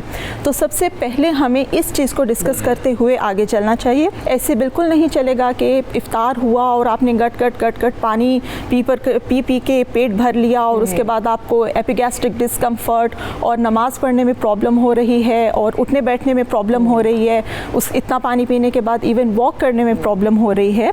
तो इन चीज़ों को बहुत ज़्यादा मैनेज करने की ज़रूरत है और अपनी हाइड्रेशन को स्केड्यूल करने की ज़रूरत है, जिसमें 8 से कम 8 और ज़्यादा से ज़्यादा 12 ग्लास जोन से हैं वो आप ले लें। दूसरा एक और चीज़ मैं हाईलाइट करूँगी कि नेचर जोन सी है वो ऑलरेडी हमको सर्व कर रही है और जो सीजनल सब्जियां हैं और सीजनल फल हैं वो भी पानी का बहुत अच्छा या आप फ्लूइड का कह लें कि बहुत अच्छा सोर्स बन जाते हैं। तो अगर हम अपना फूड सिलेक्शन अच्छा रखेंगे तो पानी के साथ साथ एक अच्छा फूड सिलेक्शन भी हेल्प करेगा हाइड्रेशन को मेंटेन करने के लिए।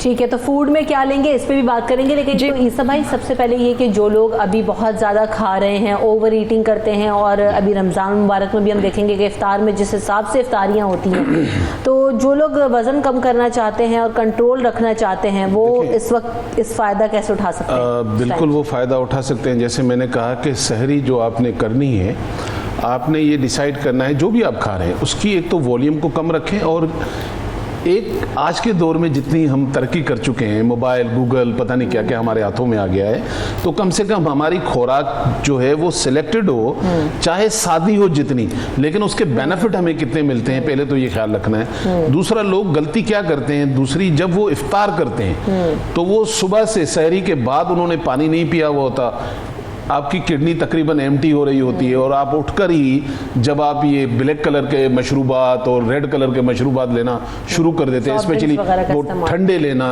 तो वो तो आपके लिए गुर्दों के लिए भी नुकसानदेह है। तो पहले सुन्नत पूरी करें, खजूर लें, और खजूर पे पाबंदी नहीं है, कंजूसी करने की ज़रूरत नहीं कि आप एक खाएं।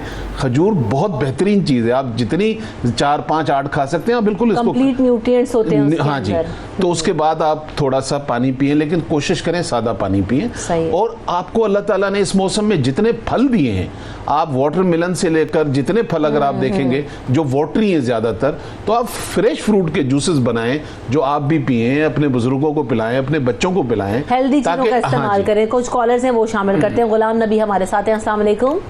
वालेकुम सलाम जी, क्या सवाल है? मेरे सवाल है कि ये शुगर के जो मरीज होते हैं और दिल के मरीज हैं, उनको सहरी और अफ्तारी में क्या चीज़ खानी चाहिए, क्या नहीं खानी चाहिए? ठीक है, उसके अलावा सादिया भी हमारे साथ मौजूद हैं। अस्सलाम वालेकुम सादिया। वालेकुम सलाम मैम। आप जी, क्या सवाल है आपका? वालेकुम, मेरा सवाल ये है कि आपको भी, मैं कार्डियक पेशेंट हूँ, मेरा एम ईयर बाईपास हुआ है, मेडिसिन पे मैं अभी भी, बट जब मैं रोजा रखती हूँ, सहरी करती हूँ, उसके बाद मेरे लंग्स में दर्द होना शुरू हो जाता है जब मैं पानी पीती हूँ। और मेरे तकरीबन 9-10 बजे मुझे बहुत ज्यादा प्यास की शिद्दत महसूस होती है, बहुत ज्यादा।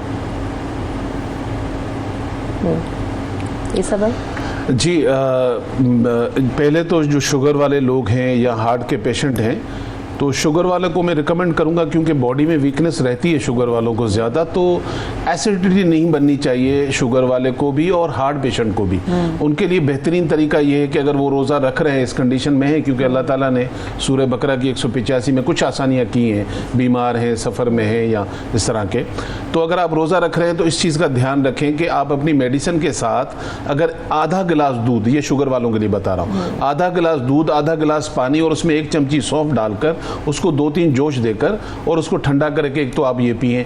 दूसरा, जो हार्ट वाले पेशेंट हैं, कोशिश करें कि सुबह नियार मुँह जब वो उठें तो आप 1 हिस्सा अर्के गुलाब का और 3 हिस्सा पानी का ये आप ले लें, क्योंकि हार्ट वालों के लिए वैसे ही बहुत अच्छा होता है।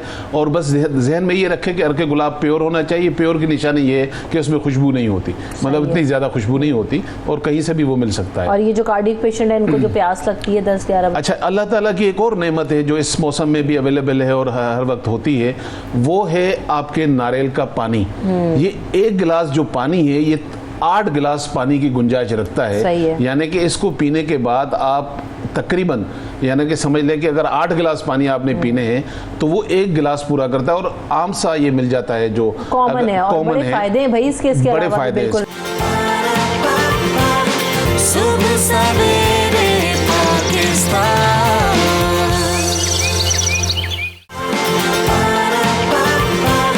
सुबह सवेरे पाकिस्तान। राशिद भी हमारे साथ एक कॉलर है। अस्सलाम वालेकुम राशिद। वालेकुम अस्सलाम। निशाबा, आपका प्रोग्राम बड़ा अच्छा होता है, आप हर एस्पेक्ट कवर करती हैं। जी जी, तो बड़ा अच्छा लगता है प्रोग्राम आप लोगों का। मुझे ये सवाल करना था कि डॉक्टर ईसा से या खदीजा अवान साहिबा बैठी हैं, जैसे हम लोग अभी रमज़ान में या आम रूटीन में भी जैसे बाजार से लाते हैं, आजकल वायरस का भी बड़ा ख़तरा है, तो ये वेजिटेबल या फ्रूट्स वगैरह कुछ तो ऐसे होते हैं जिनको आप छील के खाते हैं, वॉश कर लेते हैं, कुछ ऐसे जैसे खजूर है वो डायरेक्ट खाना है, तो इसके लिए क्या एहतियात किया जाए कि आगे ऐसे इन्हें कैसे वॉश आउट किया जाए जिससे ये कि ये फिर खतरनाक ना हो खाने पे। सही है। अच्छा, एक और कॉलर है कलीम। अस्सलाम वालेकुम कलीम। सलीम हमारे साथ हैं। अस्सलाम वालेकुम। अच्छा जी, तो ये पूछा गया खदीजा कि खजूर वगैरह जो दीगर चीज़ें इनको वॉश करके इस्तेमाल नहीं कर सकते, उनके लिए क्या करें? वैसे तो खजूर को भी वॉश करके ड्राई कर सकते हैं। खदीजा बताइएगा। मैं सीक्वेंस से चलती हूँ। जैसे हम पहले वेट लॉस का आपने कहा कि अब जैसे रमज़ान है और वेट लॉस को लेके बहुत ज़्यादा लोग कॉन्शियस हैं। जैसे कि क्वारंटीन का दौर चल रहा है और बहुत से ऐसे लोग जिनको रोज़मर्रा की ज़िंदगी में या अपनी जॉब रूटीन्स में वेट लॉस का मौका नहीं मिलता, and they want to maintain themselves, और वो उनके पास टाइम है इस वक्त खुद को देने के लिए, तो मैं यही कहूँगी कि don't be a victim of any kind of fad diet और don't be a victim of any kind of crash diet. Weight loss के लिए भी आपको एडिक्वेट न्यूट्रिशन की बहुत ज़्यादा ज़रूरत है, एक बैलेंस डाइट प्लान की बहुत ज़्यादा ज़रूरत है, जिसके पोर्शंस सॉर्ट आउट होंगे सहरी में और इफ्तारी में, जो कि फिर हेल्प आउट करेगा एक अच्छा वेट लॉस करने के लिए। दूसरा, वो जो एक क्वेश्चन था वो सिर्फ कार्डिक पेशेंट्स के साथ नहीं होता, वो सब के साथ ये बहुत जनरल है कि प्यास का एहसास या प्यास की शिद्दत बढ़ जाती है। इसमें भी जो एक रूट है उसकी या जो एक वजह है वो ये है कि हम बहुत ज़्यादा फ्राइड का इस्तेमाल करते हैं और बहुत ज़्यादा नमक वाली चीज़ का इस्तेमाल करते हैं, बहुत ज़्यादा चीनी इस्तेमाल करते हैं, जिसकी वजह से ऑस्मोलैलिटी या आप ये कह लें कि इलेक्ट्रोलाइट्स का इम्बैलेंस इस तरीके से हो जाता है कि वो प्यास की शिद्दत को बढ़ा देता है। तो उसके लिए बेहतर ये है कि जैसे मेरे जो दूसरे गेस्ट हैं उन्होंने भी बताया कि आप सादा पानी का इस्तेमाल करें और आप दूध, ताज़ा फलों का जूस या मिल्क शेक वगैरह आप नेचुरल शुगर और से न्यूट्रिएंट्स लेने की कोशिश करें, तो उससे ये प्रॉब्लम नहीं होगा। दूसरा, उन्होंने कंप्लेन की थी कि मैं जैसे ही रोज़ा खोलती हूँ तो मुझे लंग्स में प्रॉब्लम होता है। ठीक है, अब जहाँ तक मेरा तजुर्बा है और जहाँ तक मेरा एक्सपीरियंस है, ये दर्द जो सा है ये पेशेंट्स को किडनीज़ में महसूस होता है रोज़ा खोलते ही। बाज़ दफ़ा पेशेंट्स बता नहीं पाते, नरेट नहीं कर पाते कि एग्जैक्ट कौन सा है। और अगर उन्हें लंग्स में दर्द महसूस होता है तो वही बात है कि आप जब रोज़ा खोलते हैं तो बहुत ज़्यादा ठंडे मशरूबात का एकदम इस्तेमाल ना करें, एकदम ठंडा पानी ना लें, और ये जो कोल्ड बेवरेजेस वगैरह होती हैं इनका इस्तेमाल ना करें। रूम टेम्परेचर पे जो पानी होता है उसका वो आप ले लें, ताज़ा फलों का जूस ले लें जो बहुत ठंडा या खट्टा ना हो। अगर दूध का इस्तेमाल कर रहे हैं या सत्तू ले रहे हैं तो उसका भी टेम्परेचर बहुत ज़्यादा कम ना हो, तो ये सही है। इसको कुछ कॉलर्स हैं हमारे साथ, उनको भी शामिल करते हैं। मिसेस अफजल हमारे साथ हैं। अस्सलाम वालेकुम मिसेस अफजल, क्या सवाल है? मेरा सवाल है कि एक तो मैं डॉक्टर ईसा से बड़ी देर का कह रही हूँ, आपने बहुत अच्छा किया कि इनको बुला लिया। तो मैं ये पूछना चाहती हूँ बेटे कि मेरी उम्र 72 है और मेरे ना किडनी एक डैमेज और पित्ते में बहुत पत्थरियाँ हैं। तो मैंने डॉक्टर ईसा से ये पूछना था कि ये मैं क्या एहतियात रमज़ान के रोज़े में रखती हूँ पूरे, मैं क्या करूँ एहतियात, ये पूछना था मेरे बेटे। ठीक है, एक और कॉलर है, उनको शामिल करते हैं। लतीफ़ अस्सलाम वालेकुम, क्या सवाल है?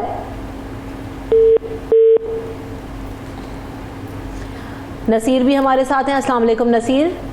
जी अस्सलाम वालेकुम। अस्सलाम वालेकुम। वालेकुम सलाम, सवाल पूछिए। मेरा डॉक्टर ईसा साहब से ये सवाल है, मेरा डॉक्टर ईसा साहब से ये सवाल है कि मेरी वालदा की उम्र है तकरीबन 75 ईयर्स, तो वो रोज़े रखना चाहती हैं, तो उनको हार्ट का पेशेंट भी है और साथ उनको वीकनेस बहुत होती है, उसके अलावा कोई मसला नहीं है। तो उनके लिए अगर काइंडली बता दें कि शहरी और अफ्तारी में उनकी डाइट के लिए क्या क्या करें तो रोज़े रख सके आराम से। सही है, ठीक है मिसेस अफजल। जैसे सबसे पहले हमारी पित्ते का जो मसला था, ख़ास तौर पर इसका क्योंकि इलाज नहीं होता, ज़्यादातर एलोपैथिक में सर्जरी करते हैं और पित्ता डिस्टर्ब हो तो मैदा ज़रूर होता है, तो इनके लिए बड़ा अच्छा मौका है इसको निकालने के लिए भी, पित्ते की पथरी को साफ़ करने के लिए भी। ये नौशादर आप किसी भी पंसार से ले लें, 20, 25, 50 रुपये का। नौशादर को पहले तवे पे रखकर उसको फ्राई कर लें, वो जब फ्राई करेंगे तो अपना कलर चेंज कर लेगा, फिर आप डब्बी में रख लें। अब आप डेली सुबह क्या करना है, आपने एक प्याली के अंदर 1 टेबल स्पून ऑलिव ऑयल लेना है और 1 टेबल स्पून आपने लेमन लेना है फ्रेश, और उसके अंदर चुटकी आपने वो नौशादर जो बना के रखा था डालना है।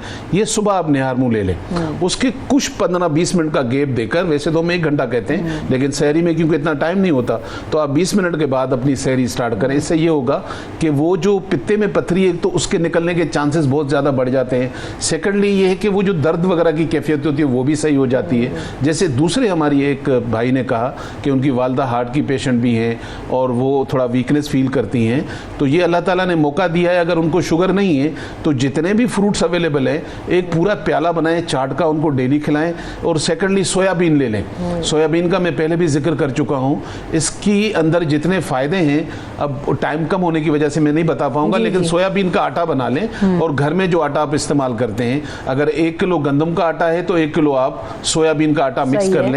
इसमें अल्लाह ताला ने इतनी प्रोटीन रखी है कि कमज़ोर आदमी के लिए भी ये बहुत ज़बरदस्त काम करता है। सही। खालिद हमारे साथ एक कॉलर है। अस्सलाम वालेकुम खालिद। जी वालेकुम। ये सवाल मेरा डॉक्टर ईसा से है कि मैं हार्ट पेशेंट हूँ, मेरे दोस्त डले हुए हैं, तो मेरा वेट जो है ना वो बड़ा बढ़ रहा है, वेट में कमी नहीं आ रही मेरे। बस वेट के बारे में पूछना चाहता हूँ कि वेट किस तरह कम करूँ। ओके, एक और कॉलर है, आपके वेट का सवाल का जवाब ले लेते हैं। सलीम अख्तर हमारे साथ हैं। अस्सलाम वालेकुम। हेलो अस्सलाम वालेकुम जी। वालेकुम बेटा मैं कराची से बात कर रहा हूँ, मेरी उम्र 50 ईयर है, 50 ईयर है और मैं ब्लाइंड हूँ। मैं डॉक्टर ईसा साहब से ज़रा मैं मैदे के बारे में जानना चाह रहा हूँ। एक तो मेरे मैदे के मुंह पे जख्म रहता है और कब्ज़ रहती है और मैं वो दवाइयाँ इस्तेमाल करता हूँ, अफोर्ड नहीं कर पाता। मुझे चैरिटी मिलती है और मैं किराए के मकान में रहता हूँ भी अकेला, कोई बीवी बच्चे या बहन भाई कोई नहीं है, मैं अफोर्ड नहीं कर पाता हूँ, बड़ा मुश्किल होता है मुझे। तो मैं वो मेडिसिन खा खा के भी तंग हो गया हूँ, तो मुझे मांगना पड़ते हैं, फिर लोगों से इधर उधर रुकैत करनी पड़ती है। मुझे कोई आसान सा मेडिसिन बता दें या मुझे कोई मेरी हेल्प करते हैं मेडिसिन के मसले पे, तो बड़ा एहसान अजीम होगा। इनका अल्लाह इनको एक ईमान में रखे। बहुत सलीम अख्तर साहब लाइन पे रहिएगा, सलीम साहब का नंबर भी नोट कर लीजिए जी। काइंडली मेरी रिक्वेस्ट है इनसे, और मुझे बड़ी खुशी होगी कि आप मेरा नंबर इनसे ले लीजिएगा। आपको मेरे पास आने की भी ज़रूरत नहीं, सिर्फ फ़ोन की के 92 का हवाला ज़रूर दीजिएगा। मैं आपके घर पर दवाइयाँ भिजवाऊँगा और तब तक भिजवाता रहूँगा जब तक आप सही नहीं होते, तो आपको बनाने की ज़रूरत नहीं है। अदरवाइज़ बाकी लोगों के लिए, क्योंकि ये मैदे के मसले होते हैं, तो घर में 4 चीज़ें अल्लाह ताला ने आपको दी हैं। छोटी इलायची, सौंफ, ज़ीरा और हरा पुदीना सुखा लें।